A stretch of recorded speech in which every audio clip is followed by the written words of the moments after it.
உங்களுக்கு பிடிச்ச மாதிரி உங்க பையன் நடந்துக்கல, உங்க மருமகன் நடந்துக்கல, உங்க பேர பிள்ளைங்க நடந்துக்கல, அவங்க கிட்ட போய் வாதாடி அவங்க கிட்ட விளக்கம் சொல்லி அவங்க கிட்ட கேள்வி எல்லாம் கேட்காதீங்க. விட்டுருங்க, கர்த்தர் பார்த்துக்குவார். நீங்க செய்ய வேண்டியது, எங்க பாட்டி எப்போ பார்த்தாலும் பெட் மேலே உட்காந்துருப்பாங்க. எங்க பாட்டிக்கு ஒரு பெட், ஒரு ரூம் இருக்கு. அதில் உட்காந்துருக்கும் போது எங்க மாமா எங்க பாட்டி கிட்ட சொல்லி, சோத்திரம் பண்ணுமா, சோத்திரம் பண்ணு அப்படின்னு சொல்லுவார். அவங்களும் எவ்வளோ நேரம் சோத்திரம் பண்ணுவாங்க. எல்லா பேர பிள்ளைகளுக்கும் ஆண்டவரே ஆண்டவரே, என் மூத்த மகனுக்காக ஸ்தோத்திரம், என் மூத்த மருமகளுக்காக ஸ்தோத்திரம். அதுதான் அவங்களுக்கு ஜெபிக்க.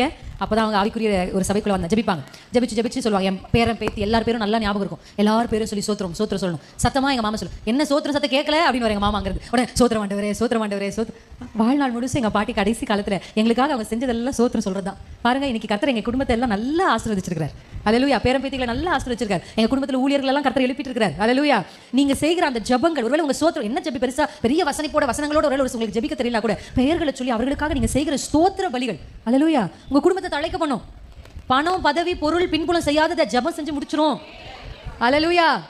கண்டிப்பா செய்யும்.